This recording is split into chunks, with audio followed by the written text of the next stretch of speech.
आपका स्वागत है। कृपया वीडियो को पूरा देखें, अपने कमेंट्स दें, सब्सक्राइब करें और अधिक से अधिक शेयर करें। ज्योतिष सीखने के लिए संपर्क करें। धन्यवाद।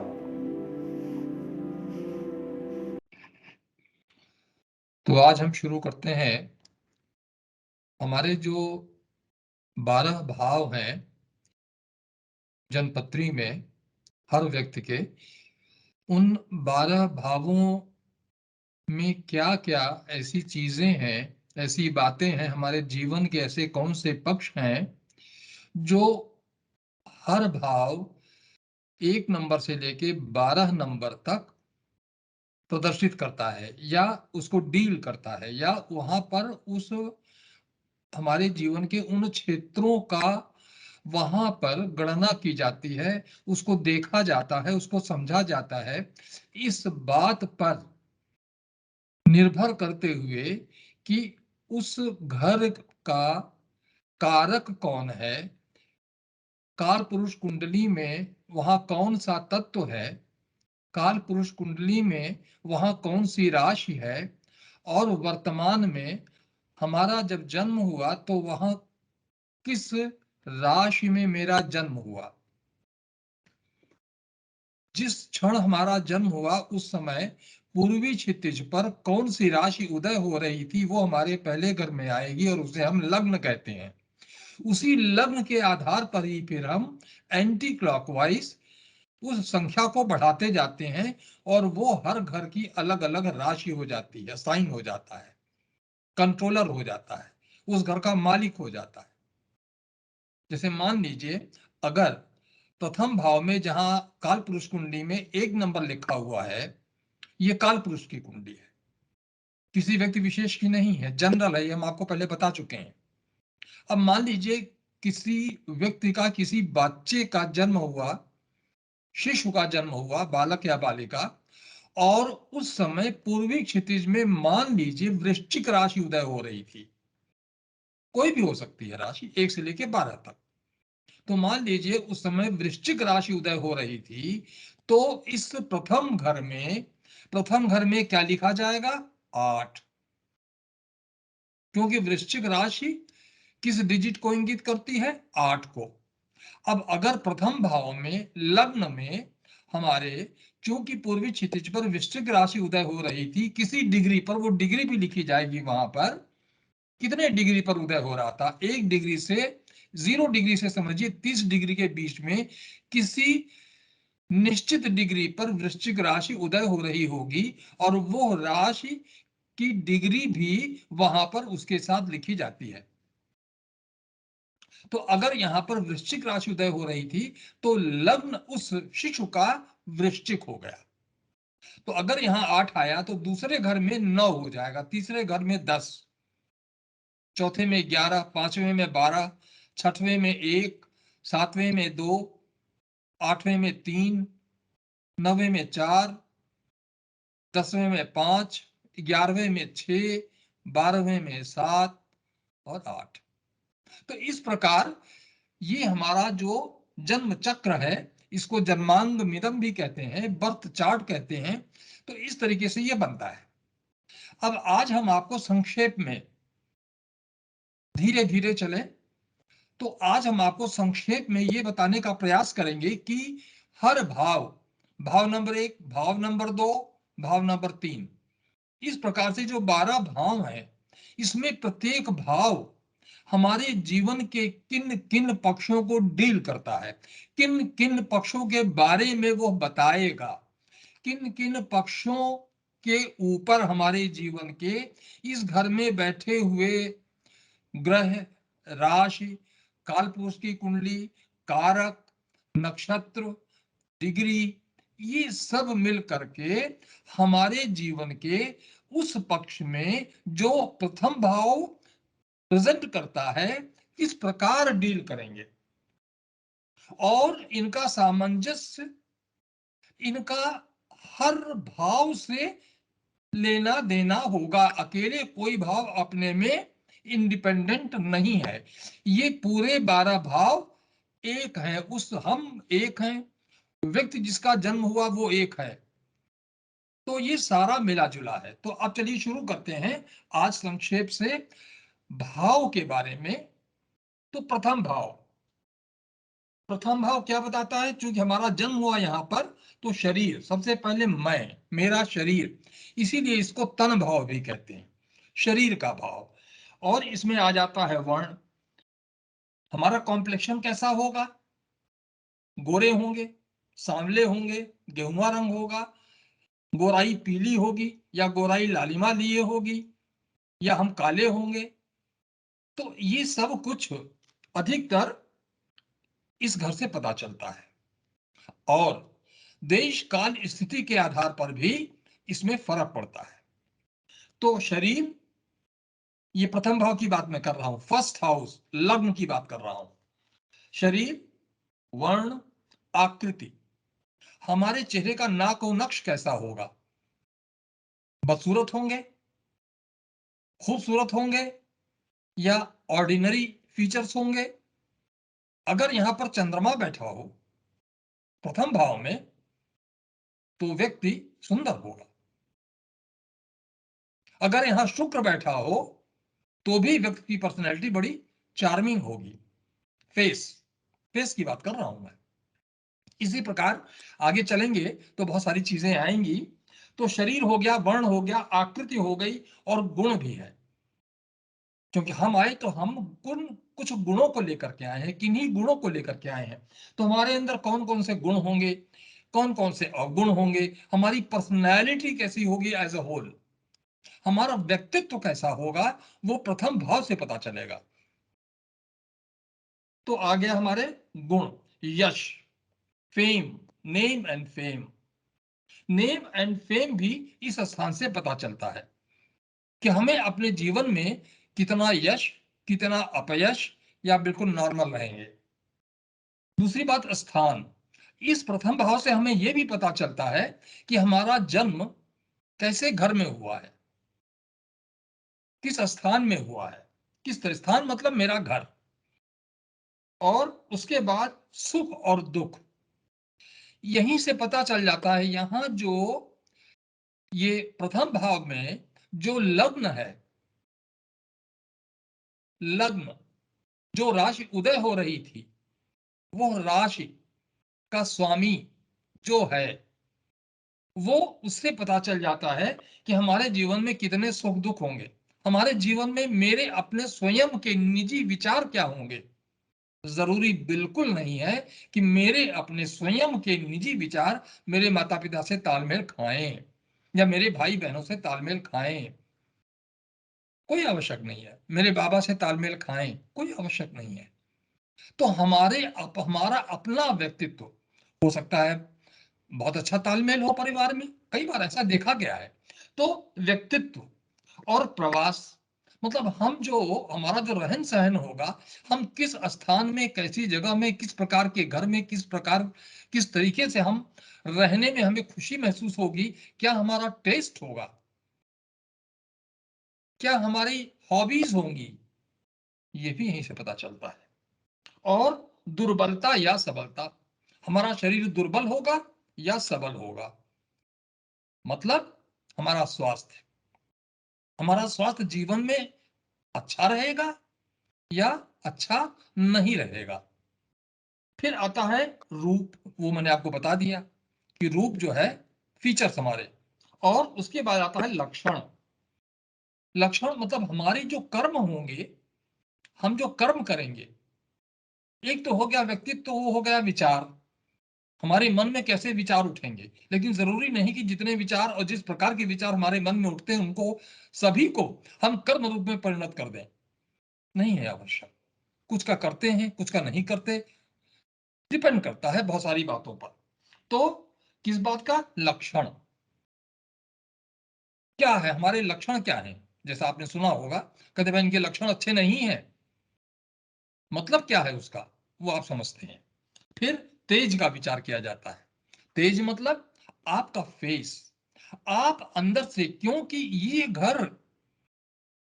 घर सूर्य का है। यहां सूर्य उदय जब हुआ पूर्वी क्षितिज में, उस समय जो राशि थी वो यहां लिखी गई। तो इस घर के कारक सूर्य हैं, जैसे मैंने लिखा है।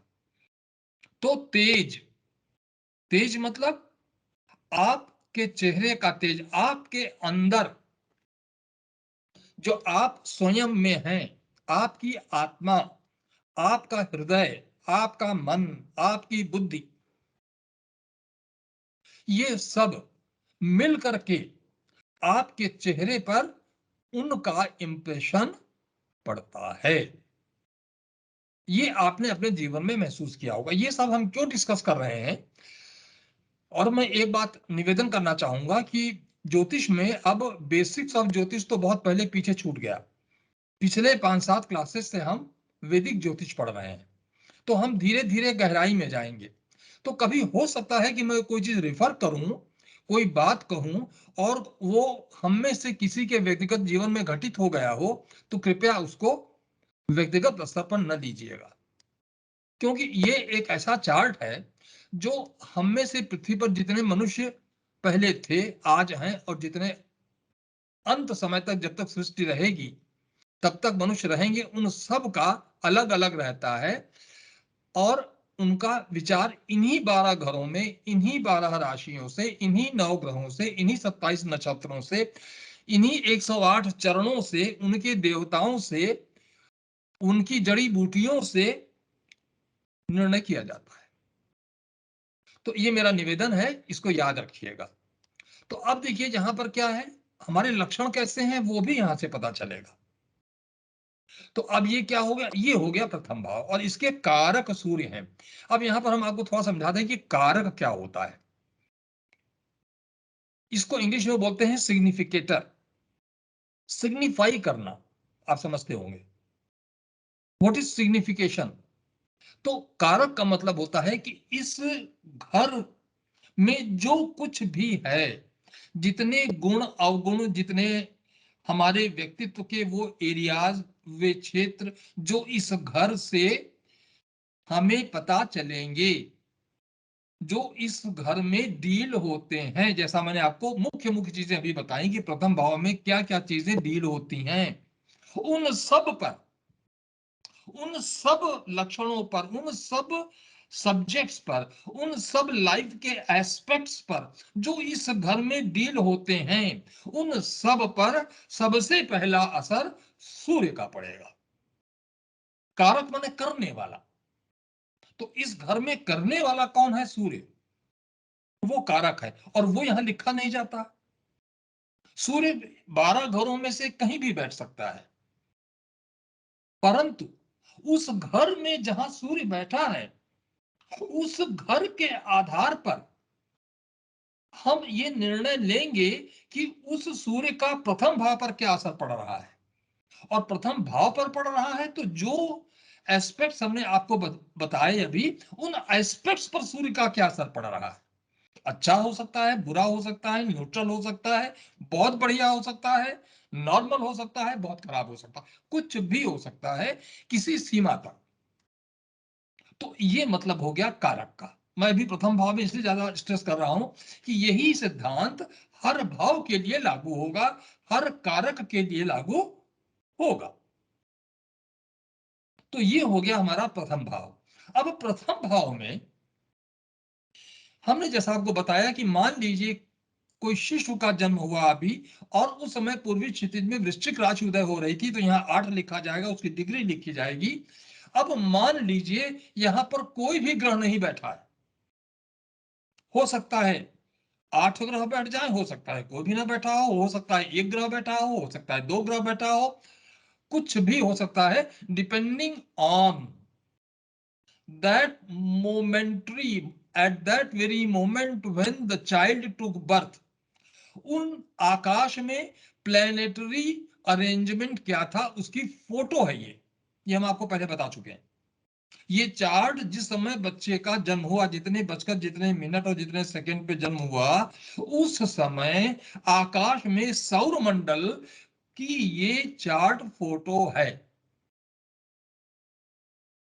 तब क्या हुआ, अब मान लीजिए यहां पर कोई ग्रह नहीं बैठा है, खाली है, केवल 8 लिखा हुआ है बस।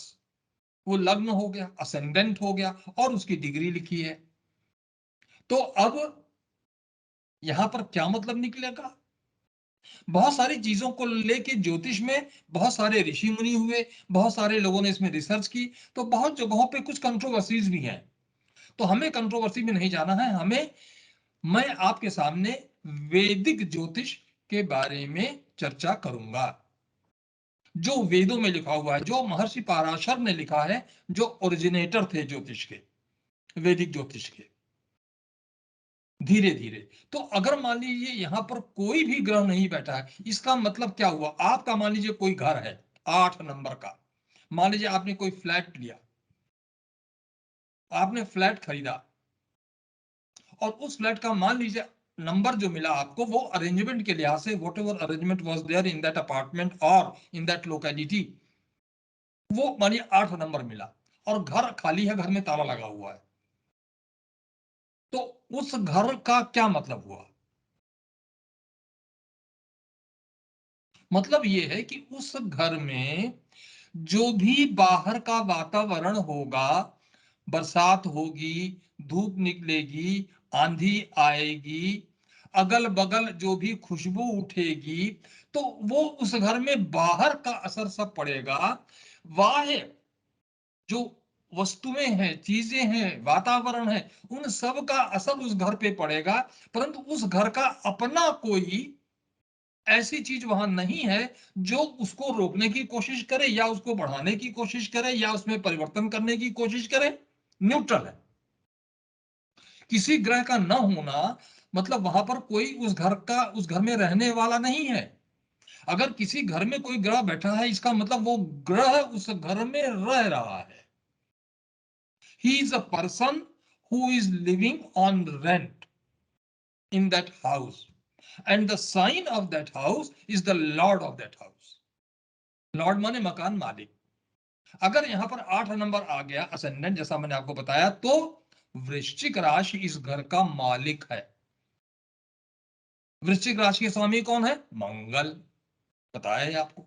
तो इस घर के मालिक कौन हो गए? मंगल। वृश्चिक राशि हो गई, घर में कोई ग्रह नहीं बैठा है, तो इसका मतलब इस घर के ऊपर और बहुत सारी चीजों का जो भी असर होगा वो होता रहेगा।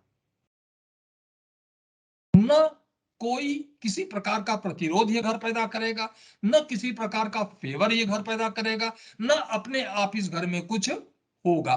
केवल वृश्चिक राशि और मंगल देव जो करेंगे वो करेंगे, दैट्स ऑल। और वो भी डिपेंड करेगा कितने डिग्री पे है, मंगल ग्रह किस नक्षत्र में बैठे हैं, और वो नक्षत्र किस चरण में है।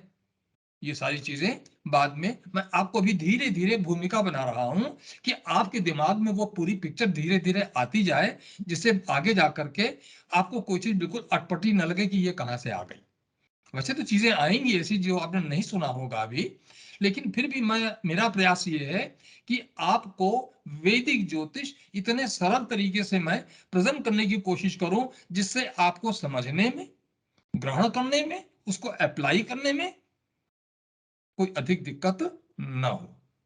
करेक्ट। तो ये हमने संक्षेप में एक आपको प्रथम भाव का बहाना लेकर के आपको थोड़ा सा संक्षेप में बताने की कोशिश की है। अब इसी प्रकार से और सभी घरों का भी होगा। अब द्वितीय भाव में आते हैं। द्वितीय भाव देखिए बगल में है, और ये मैंने यहां पर लिख दिया है कि ये बड़ा इंपॉर्टेंट है, जो मैंने पहले क्लासों में आपके सामने डिस्कस किया था कि पहले घर का तत्व क्या है? अग्नि। ये नहीं भूलना है, ये इसका नैसर्गिक स्वभाव है, प्राकृतिक स्वभाव है, निश्चित है।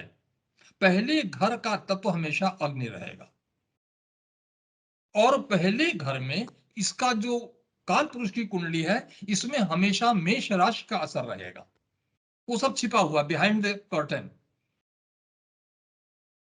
जिसे कहते हैं स्वभावतः, naturally, that will exist in all the charts, irrespective of any planet sitting there or no planet sitting there, or the kind of sign, इससे कोई फर्क नहीं पड़ता।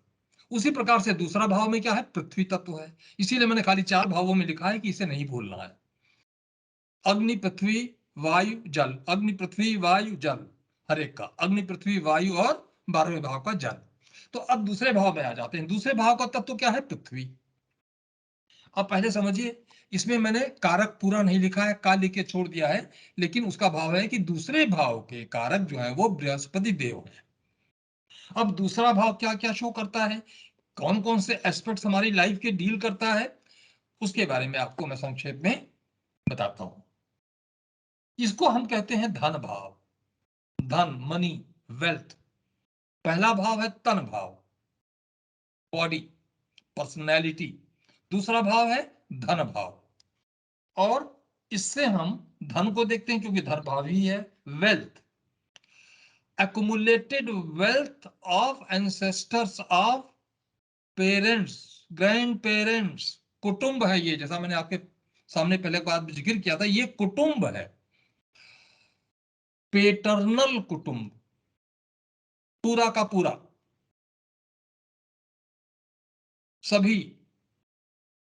अब इसमें हो गया धन भाव, और दूसरा क्या है? वेल्थ, हीरे जवाहरात, any kind of wealth, cash और काइन, वो हो गया। दूसरा, इससे आंख देखी जाती है, और स्पेशली राइट आई। दूसरे भाव से हम राइट आई देखते हैं, और 12वें भाव से हम लेफ्ट आई देखते हैं। कि कुछ ग्रह ऐसे होते हैं जिनसे पता चल जाता है कि इस बच्चे की आंख बचपन से ही वीक होगी। ओल्ड एज भी जाकर के तो जनरली वीक हो ही जाती है, उसका इंडिकेशन इसमें कोई विशेष नहीं होता है। लेकिन जिन बच्चों की आंखें या आंख बचपन से वीक हो जाती है, 2 4 5 साल में, या पैदा होते ही वीक होती है, तो उसका इंडिकेशन यहां से मिल जाता है। तो दूसरा भाव राइट आई को इंडिकेट करता है, और 12वां भाव लेफ्ट आई को इंडिकेट करता है।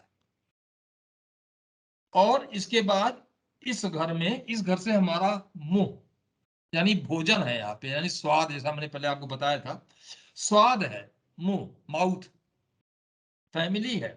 और यहां से हम क्या देखते हैं? आदमी की, आदमी मतलब मेरे कह रहे नहीं खाली आदमी, मतलब व्यक्ति की बोली कैसी होगी, ये भी पता चलता है कि व्यक्ति की बोली मधुर होगी, कर्कश होगी, बहुत हार्श बोलेगा, अपशब्द इस्तेमाल करेगा अपनी बोली में। तो वो सारी चीजें यहां से पता चलती हैं। बोली मनुष्य की, कैसे वाक्य इस्तेमाल करेगा, वाक्य की रचना उसकी किस प्रकार की हुआ करेगी। और इस घर से हम द्वितीय भाव से मित्रता भी देखते हैं, दोस्ती, और खाने के पदार्थ। ये हमने आपको इसके पहले जिक्र किया था, जब हमने बताया था कि उच्च और नीच का भाव बताया था आपको, तो बताया था आपके सामने खाने के पदार्थ, द्रव्य, और शरीर का राइट पार्ट। आप देखेंगे कि जो फर्स्ट भाव है और सेवेंथ भाव, आप अगर खड़े हो तो 2 3 4 5 6 और 7 का आधा, तो ये हिस्सा जो है, ये भाव जो है, ये अधिकतर हमारे शरीर के राइट पार्ट्स को शो करते हैं।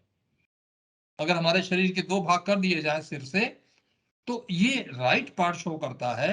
और फिर 7 8 9 10 11 और 12, ये हमारे शरीर का लेफ्ट पार्ट शो करता है। इसीलिए सेकेंड भाव से राइट आई और 12th भाव से लेफ्ट आई हम देखते हैं। अब खाने के पदार्थ हो गए, डिलीशियस सा, कैसा आपका जन्म जिस परिवार में हुआ, वहां पर आपको लजीज भोजन मिला, खाने के लिए हेल्दी फूड मिला, या ऐसे परिवार में हुआ जहां नॉर्मल भोजन मिला या बिलो नॉर्मल मिला, ये सब यहां से पता चलता है, थोड़ा इशारा मिलता है। द्रव्य, किस तरीके के आपके पास उस घर में पेटर्नल द्रव्य वगैरह होंगे। दूसरा, यहां से प्रारंभिक विद्या जो माँ सिखाती है, पिता सिखाते हैं, तो प्रारंभिक साधारण विद्या यहां से बच्चे की पता चलता है कि उसकी विद्या किस प्रकार की होगी। और खास तौर से यहां से उस विद्या का होता है जो बच्चे के पूरे जीवन का स्तंभ बनती है। यहां मेनली उस विद्या की बात है।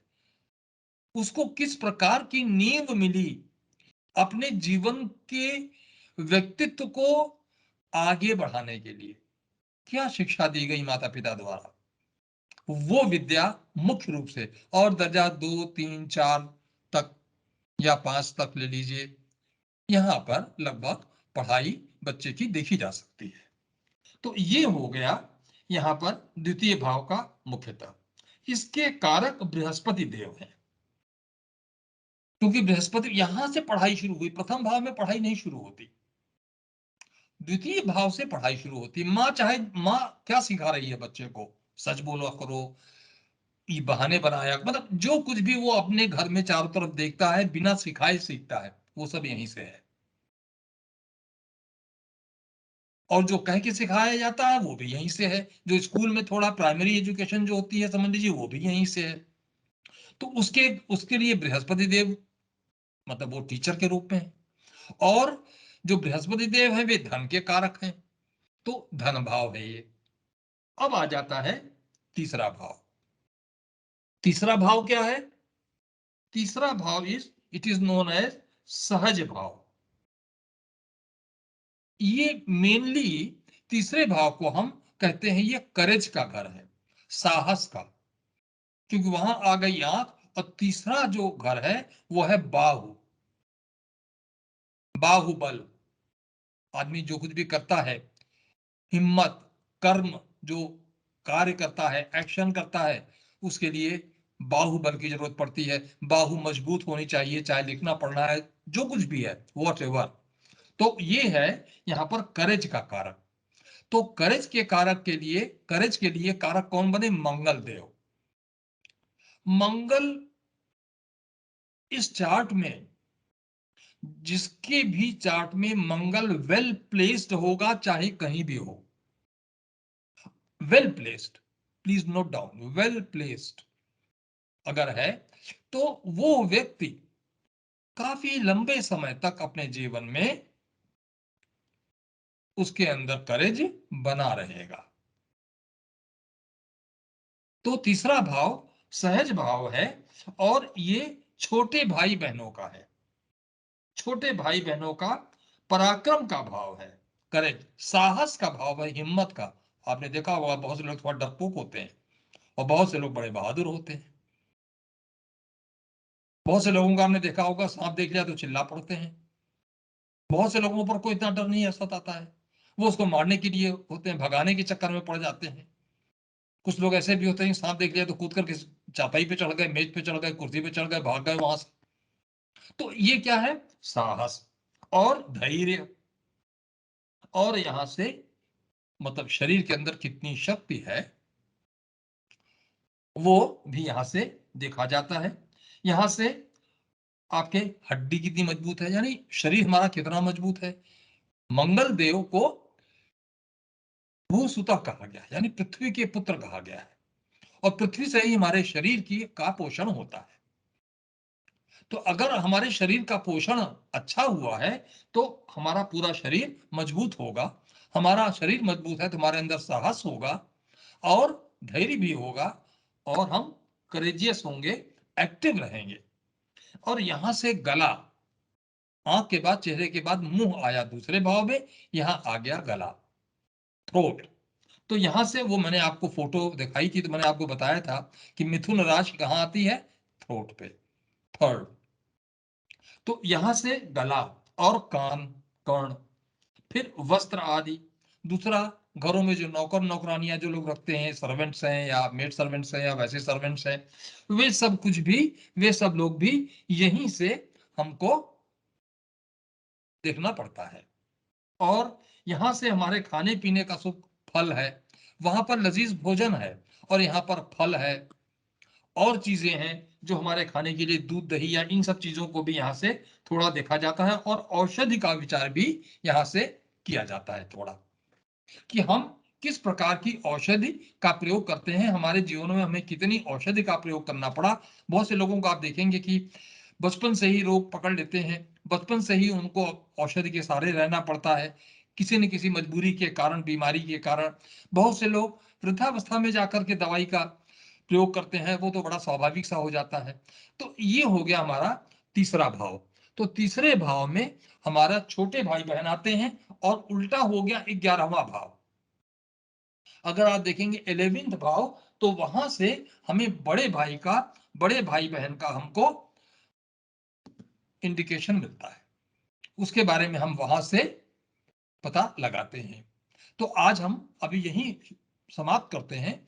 आगे हम चतुर्थ भाव शुरू करेंगे तो समय थोड़ा ज्यादा हो जाएगा, तो यहां करके और हम अगली क्लास में आपसे हम चौथे भाव से शुरू करेंगे। और यहां पर एक चीज नोट कर लीजिए कि बृहस्पति देव जो हैं, इनके साथ थोड़ी विशेषता है कि ये अगर अपना जो इनका कारक भाव है उसी में अगर ये बैठ जाते हैं या वहीं पर इनको स्थान मिलता है प्लेनेटरी अरेंजमेंट के आधार पर, तो अपने कारक भाव में बैठ करके बृहस्पति देव बहुत अच्छे परिणाम नहीं देते हैं। ठीक है, तो बस ओके।